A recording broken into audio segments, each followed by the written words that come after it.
Bem-vindo ao curso de Introdução à Programação com a linguagem Visual Basic. Esse curso é produzido pela Control IT Service. E maiores informações podem ser encontradas no site da Control, www.controlit.com.br. Bom, esse curso ele é um curso inicial de um conjunto de outros cursos. É o curso Visual Basic inicial e é o curso para justamente quem está querendo iniciar com a programação de computadores, querendo aprender uma linguagem e aprender o que é programar. É um curso para iniciantes, é um curso que qualquer pessoa que conheça o básico de computação pode estar iniciando com a programação. E é um curso também para quem já conhece programação, já conhece um pouco de Visual Basic, que quer começar a conhecer Visual Basic .NET na plataforma do Visual Studio 2008, que é a última versão da Microsoft. Nós vamos falar então aqui sobre desde o início de programação, vamos falar um pouquinho sobre a história da programação nesse capítulo agora e vamos depois aprofundar um pouquinho em Visual Basic. Bom, um curso seguinte a esse, muito recomendado para quem gostar desse primeiro curso aqui, quem gostar da linguagem, é o Visual Basic 2, que é uma continuação desse Visual Basic anterior, onde vai se aprofundar mais e aí vai se ensinar, por exemplo, toda a parte de orientação ao objeto, vai se ensinar acesso a banco de dados e vários outros aprofundamentos aqui da linguagem Visual Basic. O curso agora é o de banco de dados e linguagem SQL. Linguagem SQL é a linguagem padrão de todos os bancos de dados. Todos os bancos de dados eles são acessíveis através da linguagem SQL. Nesse curso aqui vai se ensinar a linguagem SQL, em sua totalidade, ou seja, todas as formas de acesso, as formas de utilização e de manutenção e de montagem de queries, de seleções em cima dos bancos de dados, consultas em cima dos bancos de dados, né? Então, tudo isso vai ser ensinado na linguagem SQL.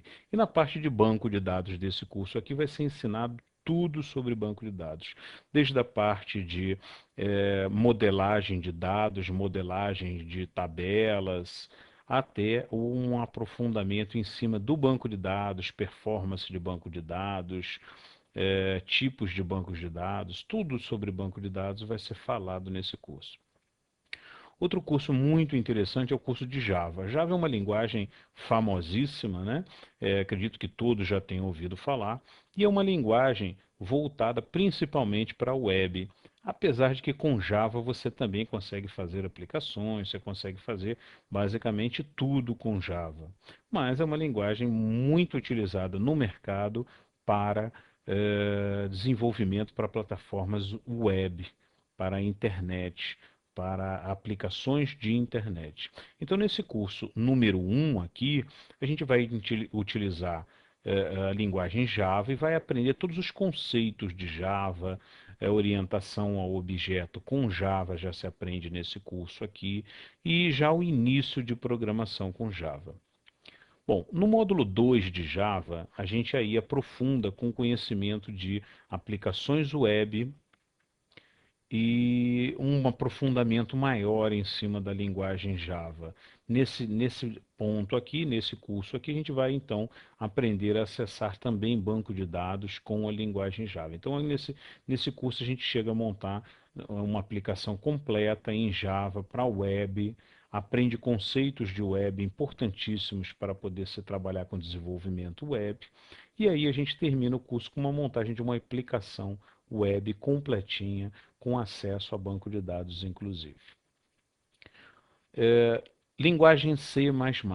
Esse vídeo curso ele vai ensinar naturalmente tudo sobre a linguagem C++. Uma linguagem que originada do C, né, que assumiu esse nome visual C++ quando veio para conceitos do Visual Studio, conceitos visuais de programação.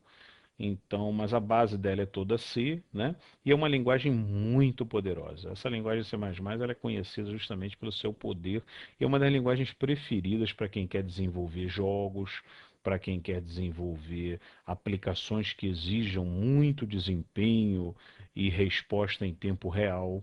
Então, muitas plataformas, muitas aplicações do mercado que exigem tempo de resposta altíssimos têm que ser desenvolvidas em C++. Alguns sistemas operacionais, inclusive, a maioria deles eu diria, são desenvolvidos em linguagem C. Aí já dá para a gente perceber um pouco o poder da linguagem C e da linguagem C++. Curso de programação web, linguagem HTML e JavaScript. Esse é um curso, embora básico, ele é muito importante para quem quer trabalhar com linguagens de programação voltadas para a internet, voltadas para a web. Por quê? Porque HTML é o básico, a linguagem básica de qualquer browser e é o básico que você inicia o aprendizado com programação para o web, né? E logo em seguida vem o JavaScript para crítica de campos e outros controles diversos aí nas linguagens de programação para a web. Então, é extremamente necessário para quem quer programar web, quem quer conhecer um pouquinho sobre programação web, o início eu diria que seria por aqui. Tá? Até antes, talvez, de fazer um Java, a pessoa pode estar fazendo esse de HTML e JavaScript, porque também vai ser ensinado muito de conceito de programação web nesse curso aqui, e é muito interessante esses conceitos para depois entrar no Java. Tá? Muito bem, chegamos então ao vídeo curso de programação web com a linguagem ASP. A linguagem ASP já uma linguagem considerada dinâmica, né? Ao contrário de HTML e JavaScript, a ASP roda no servidor e ela possui várias vantagens sobre essas duas, HTML e JavaScript, né? Então, ASP e ASP.NET são ensinados nesse curso de programação web e aqui você também vai aprender a montar aplicações utilizando Visual Studio e utilizando aí linguagem dinâmica, acessando banco de dados e montando as suas primeiras páginas web aí com ASP. Muito bem, e aí então temos também o vídeo curso de programação com a linguagem PHP e banco de dados MySQL. Bom, aqui é um vídeo curso para quem não gosta de linguagens pagas ou não quer gastar dinheiro com ambientes pagos, né? Porque tanto o PHP quanto o banco de dados MySQL são gratuitos. E você encontra eles na internet para fazer download, né? E apesar de que eles acompanham o CD do curso, mas eles também são linguagens gratuitas aqui e um banco de dados gratuitos. Então, esse é um ambiente que muitas empresas também partem para esse ambiente pelo custo, pelo baixo custo aqui do desenvolvimento. Mas PHP é uma linguagem bem poderosa, é uma linguagem também dinâmica, como ASP também, né?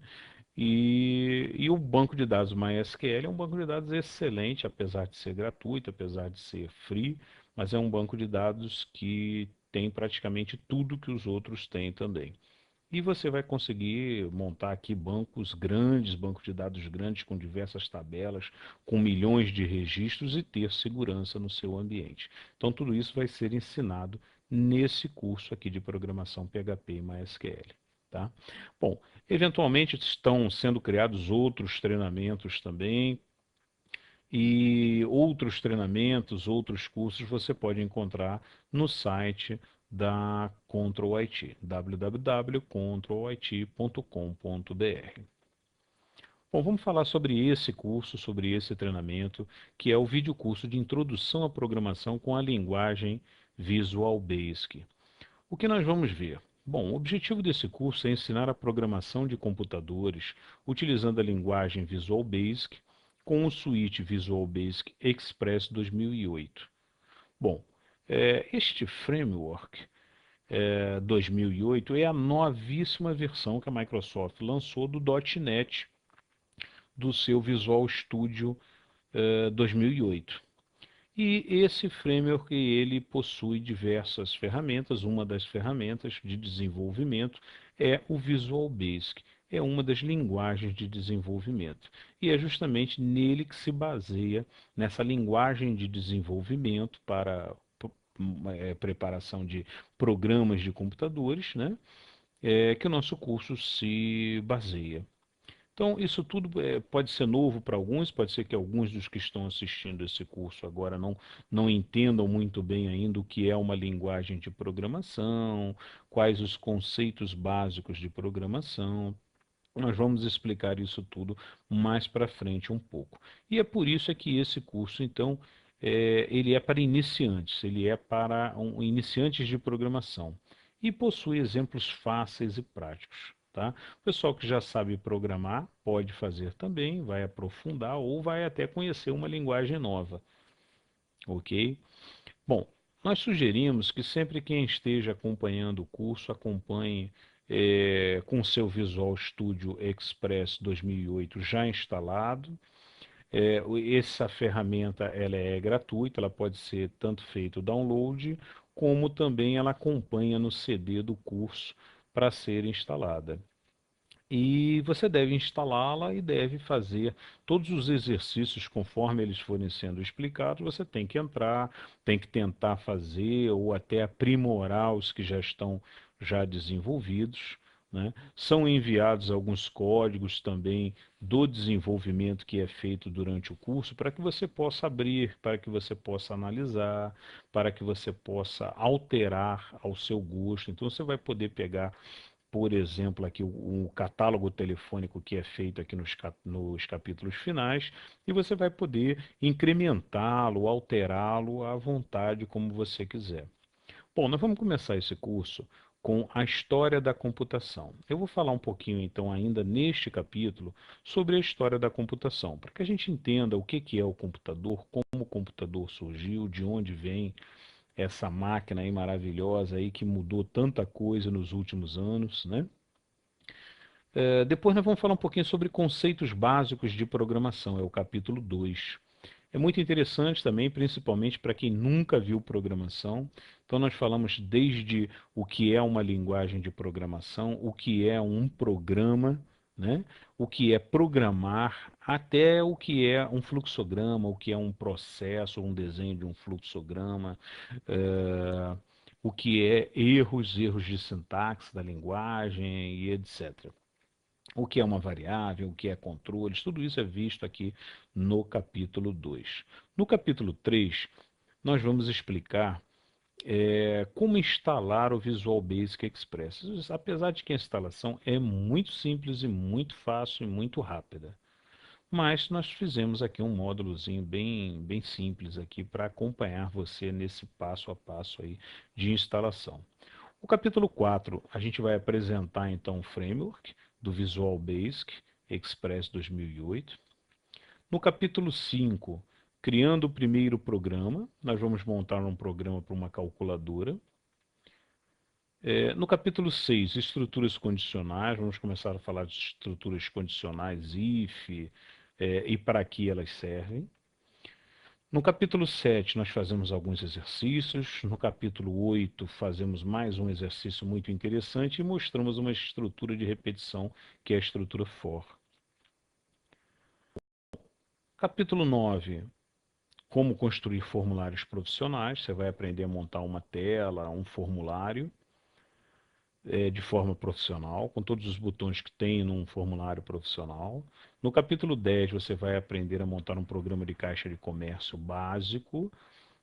Mas vão aprender aqui vários recursos que ainda não tinham sido ensinados anteriormente. E aí aqui eu faço uma observação importante. Mesmo você que já, talvez você olhe um determinado capítulo e diga, puxa, mas isso aqui eu já sei.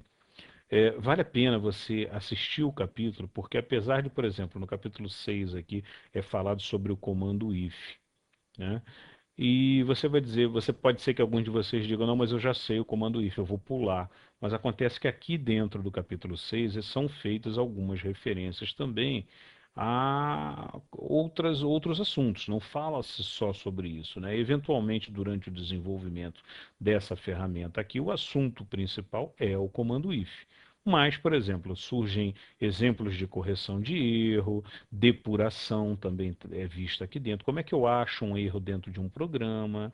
Então, tudo isso também é abordado aqui intrinsecamente nos capítulos, tá? Então, tem muito mais detalhes aqui do que meramente aqui o assunto principal, que é o que o capítulo comenta aqui, tá? Bom, capítulo 11, trabalhando com caixas de diálogo. Capítulo 12, arquivos gravados em disco, acessando arquivos em disco. Isso é muito interessante, esse pedaço aqui, porque você vai aprender a enxergar o conteúdo de um diretório, procurar um determinado arquivo em um diretório. Muito bem, no capítulo 13, você vai aprender a como gravar os dados no disco. Até aqui, todos os exemplos que nós tínhamos visto, a gente estava trabalhando com variáveis em memória. Nesse ponto aqui, a gente começa a criar um arquivo em disco e gravar arquivos em disco. Então, é um capítulo muito interessante aqui. E o capítulo 14 até o capítulo 20, a gente inicia e vai incrementando gradativamente, mostrando recursos novos num programa, numa aplicaçãozinha completa de catálogo telefônico. E nós ensinamos até a criar um filtro de pesquisa, mostramos splash screen, mostramos uma rotina de ordenação também, como fazer um sorte, uma rotina de ordenação. No capítulo 21, a gente fala brevemente sobre a tabela ASCII, e explica em que ela é utilizada nos computadores, mostra uma tabela ASCII por completa. E no capítulo 22, nós damos um pulo na Toolsbar e olhamos praticamente quase todos os componentes da Toolsbar. Todos vão estar sendo analisados aqui, pelo menos os mais importantes vão estar sendo analisados aqui. Alguns a gente deixa para comentar em detalhes no curso avançado, mas a maioria, pelo menos dos básicos, todos a gente vai ver nesse capítulo 22 aqui, e aí encerramos o curso, ok? Bom, iniciamos agora então o capítulo 1, História da Computação. Bom, ocorreram, aqui eu inicio em 1945, mas eu queria voltar um pouquinho no tempo e falar que antes disso aqui, né, numa época em que não existia ainda eletricidade, já começaram a surgir algumas máquinas muito interessantes, desenvolvidas, que faziam cálculos matemáticos, isso desde 1870, 1880, já se faziam as primeiras máquinas mecânicas de cálculos matemáticos, ou seja, você com várias engrenagens entrava com determinados números e ela conseguia, de acordo com as engrenagens dela, dar um retorno do cálculo solicitado. Então, Pascal foi um que desenvolveu uma máquina dessas, fantástica, né? Pascal, inclusive, existe uma linguagem com o nome dele, em homenagem a ele como um matemático da época dele, né? Mas que naquela época já surgiram as primeiras ferramentas de cálculo e pode-se dizer sim de processamento que recebia entradas e mostrava um resultado no final. Tá? Porque nós estamos começando aqui em 1940, 1900, na época da guerra aqui, porque nessa época é que surgiram mesmo os computadores, os que nós podemos realmente chamar de computadores elétricos ou eletromecânicos, alguns deles aqui nessa época, né? E surgiram principalmente por causa da Segunda Guerra Mundial, né? A guerra, como sempre, trazendo os seus benefícios, né? Apesar de todos os malefícios, mas ela acabava trazendo muito esforço de desenvolvimento de conhecimentos novos, né? E aí surgiu, uma dessas coisas que surgiu foi justamente o computador. E surgiu aqui em 1945 o ENIAC. Vejam que era um computador gigantesco, de parede a parede, com vários cabos, várias válvulas. Aqui nós vemos um operador do ENIAC, colocando algumas informações aqui, alguns parâmetros de informações aqui para dentro dele, né? E o ENIAC, a principal utilidade dele era que o exército americano procurava uma máquina capaz de efetuar cálculos balísticos com extrema rapidez e precisão. Assim, ele conseguiria, por exemplo, acertar um navio inimigo antes que o navio inimigo acertasse os seus próprios navios. Então, esse computador acabou sendo nomeado ENIAC, que era um Electronical Numerical Integrator and Computer. Essa é a tradução dele. Bom, aqui sentado aqui, nós vemos um operador, né?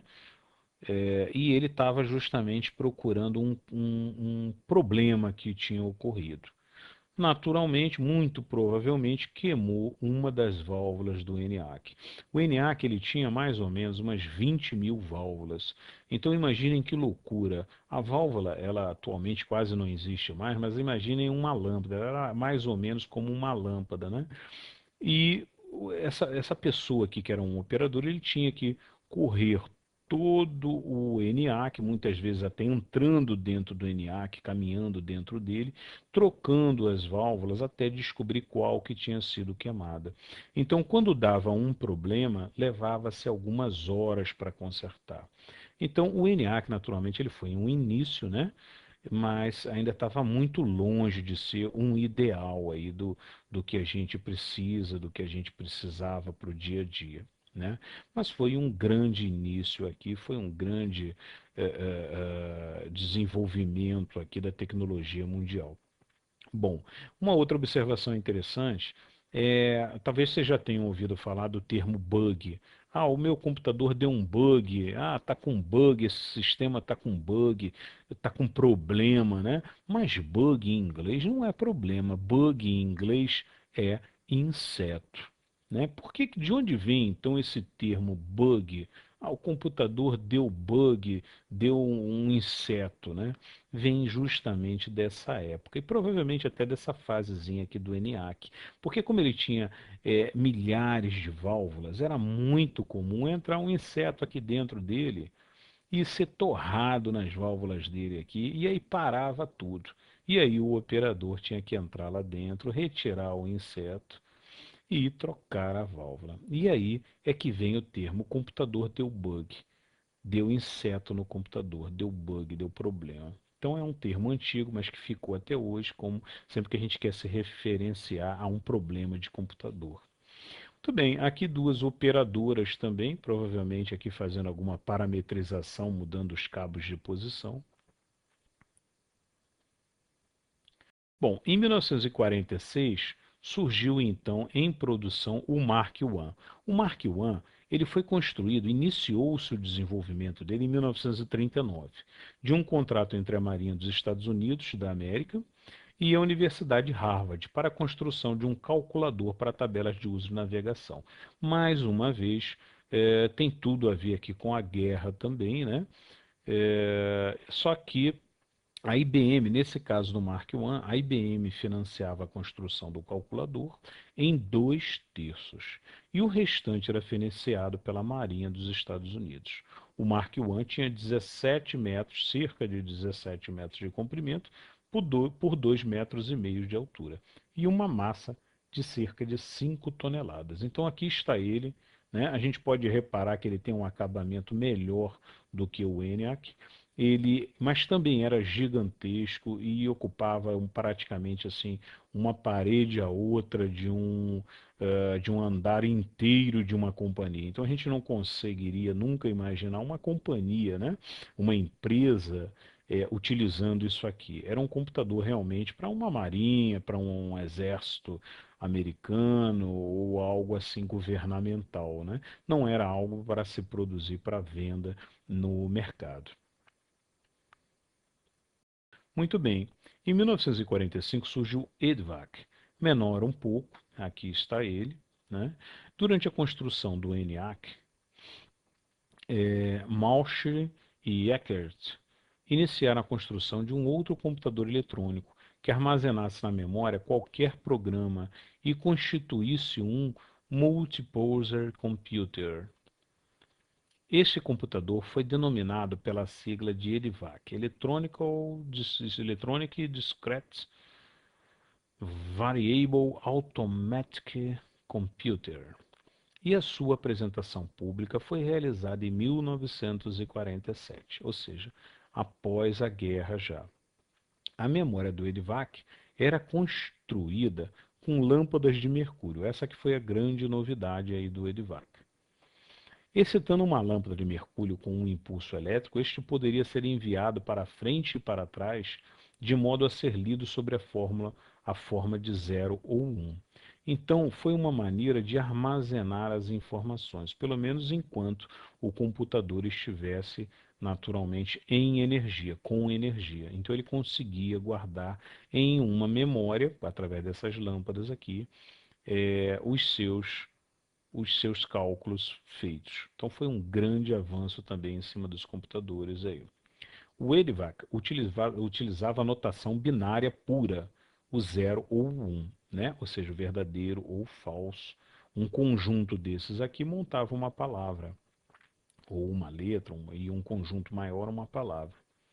O EDVAC utilizava a notação binária pura, o que significava a construção simplificava a construção da ZULA, que são as unidades lógicas e aritméticas dos computadores. Então, uma unidade central que faz cálculos, né? Essa ULA aqui. E, naturalmente, esse novo mecanismo, com essas lâmpadas de mercúrio, facilitava muito o trabalho das ULAs, porque ela conseguia armazenar e guardar os cálculos anteriores para continuar efetuando as novas operações. Muito bem, em 1951 surge o LEO. O LEO foi o primeiro computador comercializado em escala. Então, olha que interessante. Nesse ano aqui, tivemos então o primeiro computador mesmo sendo vendido em escala. A Bell Labs inventou o transistor nessa época, que passou a ser substituto às antigas válvulas, ou seja, acabaram-se as válvulas. Com isso, diminuiu o tamanho dos equipamentos, né? E muitos dos problemas causados pelas válvulas, alguns a gente já falou, né? Que toda hora queimavam, que ficavam trocando, tinha que ficar uma pessoa correndo procurando qual que tinha queimado, né? Nessa época que isso acabou. Em 1952 surge então o UNIVAC. Aqui embaixo está a foto dele, né? E os desenvolvedores do Mark I lançam o primeiro computador comercial, então, o UNIVAC. Era eletrônico e armazenava dados em fitas magnéticas. Essa foi sua grande novidade aqui. Então aqui está essa caixa aqui com cara de robozinho. Na verdade, ele tem aqui uma fita, né? Esses dois rolos aqui estão com uma fita gravando ou então lendo as informações dessa fita aqui. E ele processa com esse processador aqui dele, né? E esse aqui provavelmente é um cartão perfurado, um leitor de cartão ou então algo assim para uma saída aqui de informações. Muito bem. Bom, antes dessa unidade de fitas aqui, só existia o leitor de cartões, né?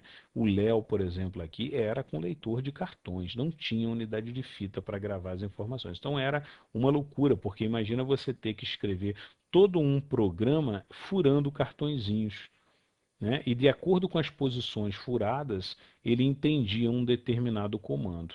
Agora, pior que isso, os cartões eram, cada cartãozinho, uma informação, uma linha de código, né? Então, um programa de 1000 linhas de código, por exemplo, tinha que ter 1000 cartões.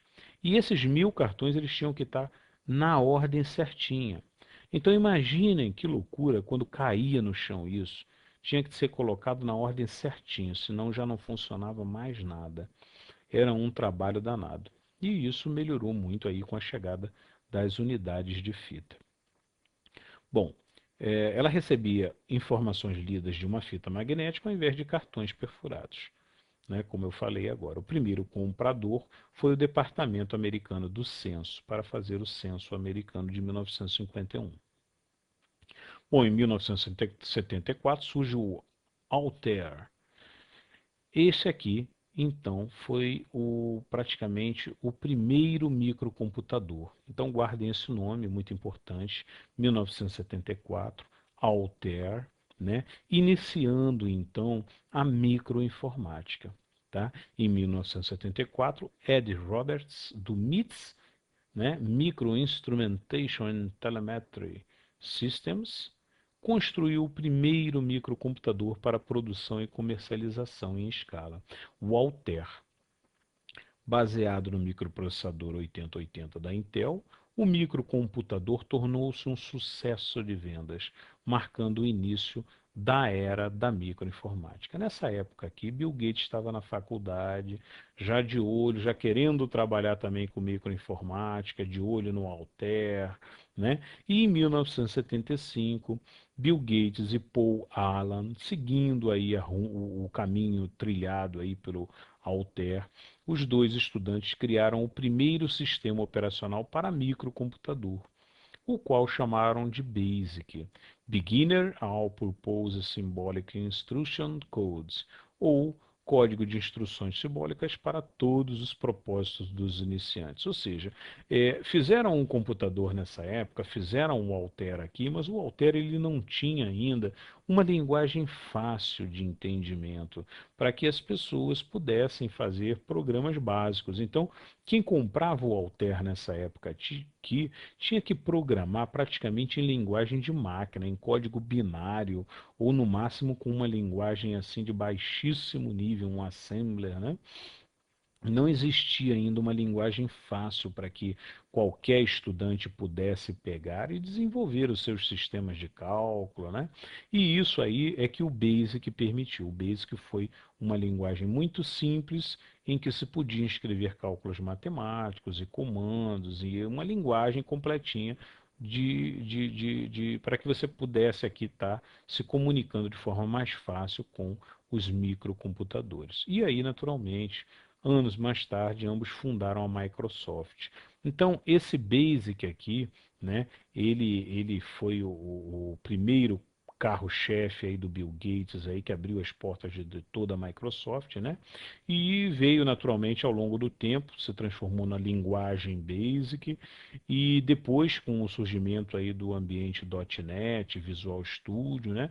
Hoje em dia é o Visual Studio é o Visual Basic, que é uma das linguagens que faz parte do Visual Studio, tá? Que é justamente o que você vai estar aprendendo aqui nesse curso. Em paralelo, surgiu a Apple, empresa dirigida por Steve Jobs. E em 1977, lançam no mercado microcomputadores Apple II, que foi um tremendo sucesso de venda, junto também com o TRS-80 da RadioShack e o PET da Commodore, muito forte na parte de jogos, esse aqui. O Apple II também tinha alguns joguinhos, né? Mas o TRS-80 nem tanto, era mais programação mesmo.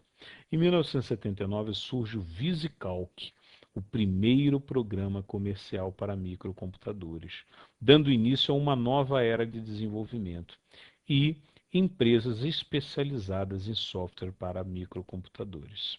Tá? Então, também um ponto muito importante aqui em 1979, onde o mercado percebeu que existia também uma um comércio muito grande aí se iniciando para desenvolvimento de sistemas, desenvolvimento de aplicações para microcomputadores. E começaram a surgir as primeiras lojas especializadas em, em, em venda e as primeiras empresas também especializadas em desenvolvimento.